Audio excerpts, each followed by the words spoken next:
Welcome to the channel. Please consider subscribing. I produce videos daily covering a wide variety of cloud topics with focus on networking. Also, hit the bell icon to get notified of new videos. You have asked an excellent question that gets to the heart of practical AEAD implementation. If the nonce must be unique for every message, and both the sender and receiver need to know it, how do they coordinate? This is the kind of detail that often gets glossed over, but is absolutely critical for security. The short answer is, they do not need to secretly agree on the nonce beforehand. This might sound surprising, but the nonce does not need to be secret, it just needs to be unique. This is a crucial distinction that makes AEAD practical to implement. In this presentation, I'll show you exactly how different systems handle nonce agreement, from simple counter-based approaches to sophisticated random nonce strategies. We'll look at real-world examples from VPNs, HTTPS, and messaging apps to see how they solve this problem elegantly. By the end, you will understand not just how nonces work, but why the system is designed this way and how it maintains security without complex coordination between sender and receiver. The key insight: nonces don't need to be secret. Here's the first crucial insight that makes everything else make sense. The nonce doesn't need to be secret. This is counterintuitive, because we're so used to thinking that everything in cryptography must be kept secret. But the nonce is different. Think of it this way. When you send a letter, the envelope has a tracking number printed right on it. Everyone can see this number: the postal workers, anyone who handles the package, even someone taking a photo of your mail. But that's okay. The tracking number isn't meant to be secret, it's meant to be unique. The nonce in AEAD works the same way. It is like a tracking number for your encrypted message. Its purpose is to make sure each encryption is unique. It is not meant to be a secret. The true secrecy, however, comes from the encryption key. This key is secret and shared only between the sender and the receiver. This design is brilliant because it solves a huge practical problem. If nonces needed to be secret, you would need a secure way to share a new secret for every single message. That would be incredibly complex and slow. Instead, the sender can simply include the nonce along with the encrypted message, in plain view. The security of AEAD does not depend on the nonce being secret. It depends on the nonce being unique. As long as you never use the same nonce twice with the same key, the system remains secure even if everyone in the world can see your nonces. This fundamental insight makes all the practical nonce agreement methods we will explore next both possible and secure. Method 1. Counter-based nonces. The simplest and most common method for nonce agreement is using counters. Both sides start with a counter at 0, or some agreed starting point, and increment it for each message. It's like taking a number at the deli counter. Everyone knows what number comes next. Here's how it works in practice. When Alice and Bob establish their secure connection, they both initialize their counters to 0. When Alice sends her first message, she uses nonce equal operator 0 and increments her sending counter to 1. When Bob receives the message, he uses nonce equal operator 0 to decrypt and increments his receiving counter to 1. The beauty is that Alice and Bob maintain separate counter pairs. Alice has a sending counter and a receiving counter, and so does Bob. Alice's sending counter matches Bob's receiving counter, and vice versa. They naturally stay in sync because messages are processed in order. This method is used in many VPN protocols and TLS connections. It's extremely efficient because the nonce doesn't need to be transmitted. Both sides can calculate it. The counter might be included in the packet sequence number, which needs to be there anyway for ordering. There's an important safety mechanism. If Bob receives a message with nonce equals 5, but his counter is only at 3, he knows messages 3 and 4 are missing or delayed. Most systems will buffer out-of-order messages briefly, but if the gap is too large, they will reject the message to prevent attacks. The main limitation is that this method requires a reliable, ordered connection. If messages can arrive significantly out of order or be lost, counter-based nonces become problematic. That is why other methods exist for different scenarios. Method 2. Random nonces with explicit transmission. The second major approach is to generate random nonces and explicitly send them with each message. This is like putting a unique serial number sticker on each package. The receiver doesn't need to predict it, they just read it off the package. Here is the process. When Alice wants to send a message, she generates a random nonce, say, 128 bits of random data. She uses this nonce to encrypt her message with AEAD, then sends both the encrypted message and the nonce to Bob. The nonce travels in cleartext, unencrypted, alongside the encrypted message. When Bob receives the package, he reads the nonce from the message header and uses it along with the shared secret key to decrypt the message. Since the nonce was random, Bob couldn't have predicted it, but that doesn't matter. He has it now, exactly when he needs it. This might seem less secure since the nonce is sent in the clear, but remember, nonces don't need to be secret, just unique. The randomness ensures uniqueness with an extremely high probability, and sending it explicitly ensures both sides have the same value. This method is perfect for connectionless protocols like UDP or situations where messages might arrive out of order. Each message is completely self-contained. It carries everything needed to decrypt it, except the secret key, of course. The trade-off is bandwidth. You need to transmit an extra 96 to 128 bits with every message. For most modern networks, this overhead is negligible, but it can matter for very constrained environments. Also, you need a good random number generator to ensure nonces do not accidentally repeat. Method 3. Hybrid approaches. Real-world systems often use clever hybrid approaches that combine the best of both worlds. These methods are like having a ticket with both a sequential number and a random barcode. This redundancy provides both efficiency and flexibility. A common hybrid approach uses partially random, partially counter-based nonces. For example, the nonce might be 96 bits total, 32 bits of random data generated once per session, followed by a 64-bit counter. This gives you the ordering benefits of counters with the uniqueness guarantee of randomness. Here is a practical example from TLS 1.3. When a connection is established, both sides generate random values. Then, for each message, they combine these random values with a message counter. The final nonce is derived from both components, ensuring uniqueness even if either the random part or the counter part has issues. Another hybrid approach is implicit nonces with explicit confirmation. The sender uses a counter-based nonce but includes a small nonce hint, like the last 8 bits, in the message header. The receiver can verify they are using the right nonce without the full overhead of transmitting it. Some systems use time-based components in their nonces. For instance, 32 bits of timestamp plus 32 bits of random plus 32 bits of counter. This naturally prevents reuse across time periods and helps with log analysis and debugging while maintaining security. The diagram shows how these hybrid approaches provide multiple layers of uniqueness protection. Even if one component fails, for example, a random number generator producing duplicates, the other components ensure the final nonce remains unique.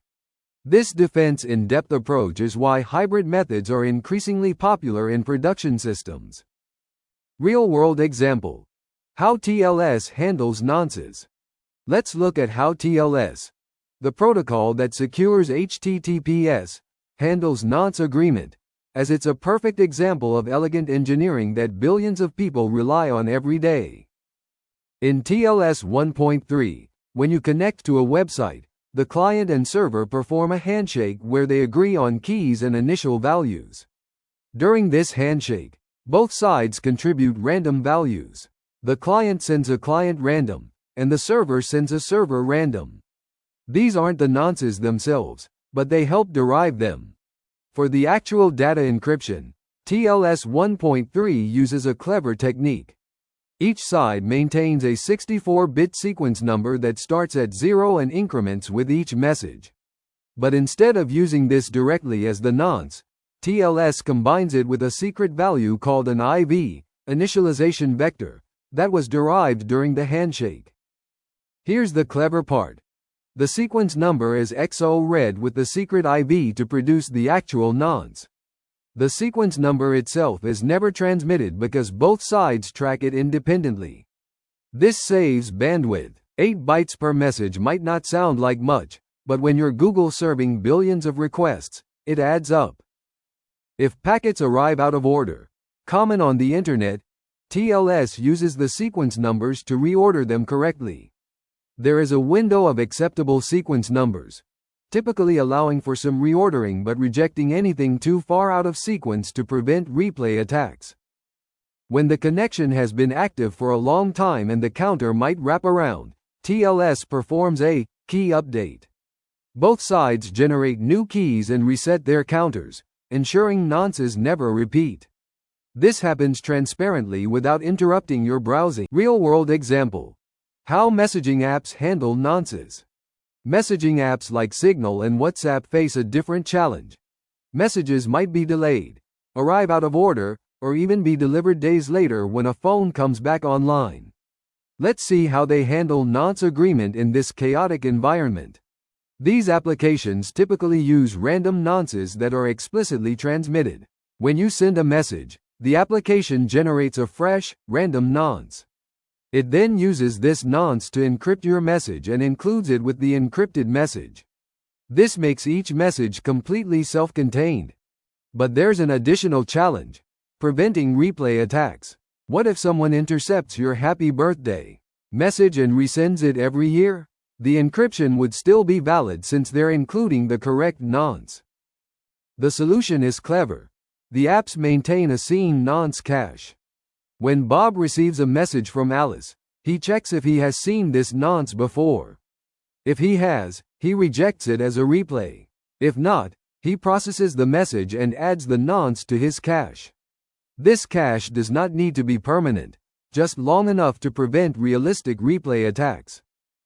For group messages, things get even more interesting.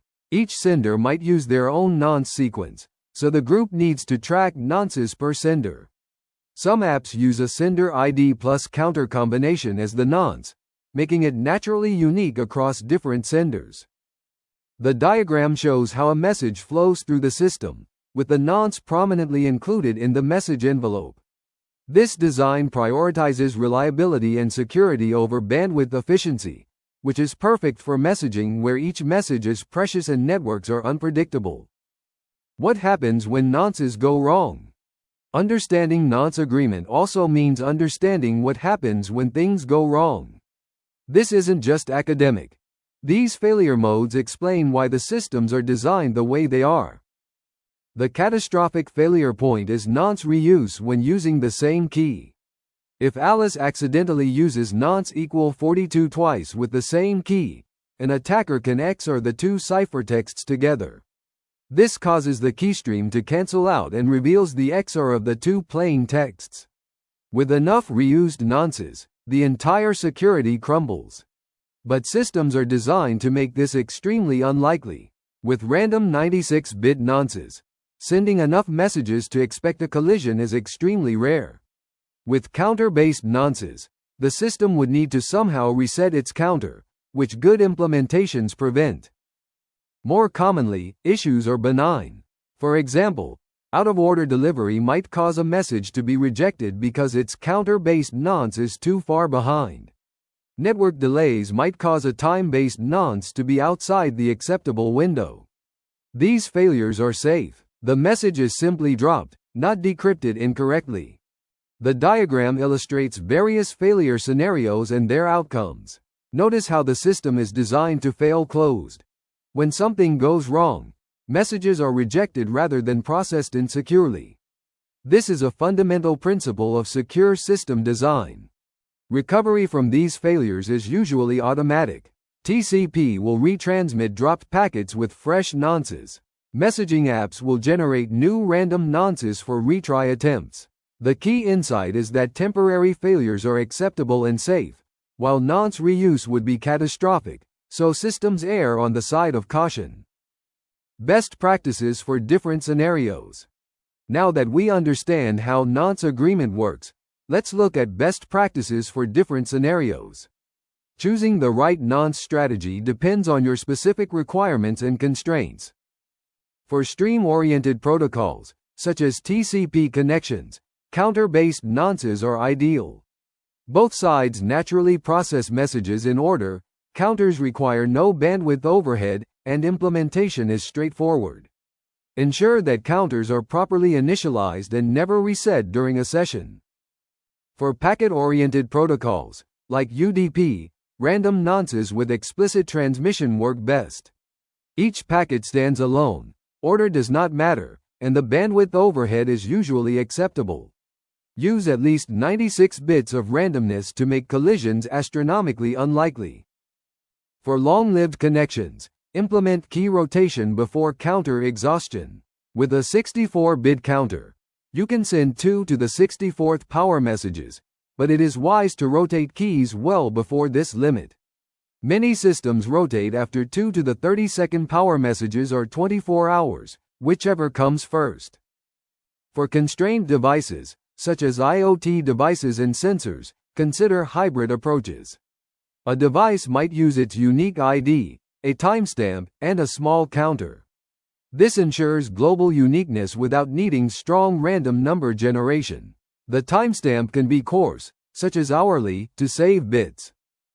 For multi-party communication, include sender identification in the nonce structure.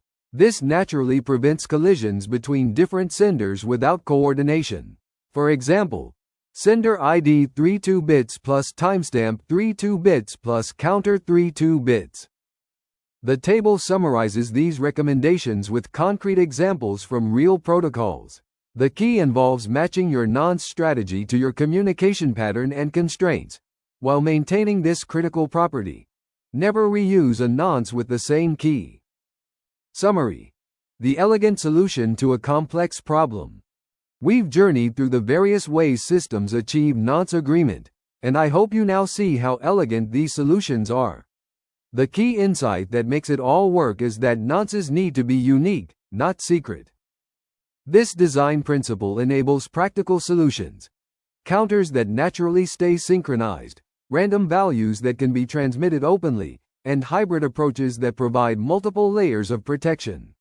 Each method has its place, and modern systems choose the approach that best fits their needs. For connection-oriented protocols, synchronized counters provide zero overhead nonce agreement. For connectionless protocols, explicit random nonces ensure each message is self-contained. For long-lived connections, key rotation prevents counter exhaustion. For complex scenarios, hybrid approaches provide flexibility and robustness. The beauty of AEAD is that once you solve nonce agreement, everything else just works. The sender and receiver don't need complex key exchanges for every message, don't need to worry about authentication tags, don't need separate encryption and authentication steps. They just need to ensure unique nonces, and the AEAD algorithm handles the rest. Real-world systems from TLS to Signal demonstrate that nonce agreement can be both secure and efficient. Whether you are browsing the web, sending messages, or connecting through a VPN, these nonce agreement mechanisms are working silently in the background, ensuring your communications remain secure. Remember, in cryptography, sometimes the most elegant solutions come from realizing what doesn't need to be secret. By making nonces public but unique, AEAD achieves practical security that protects billions of communications every day. Thank you for your attendance. Please consider subscribing to the channel.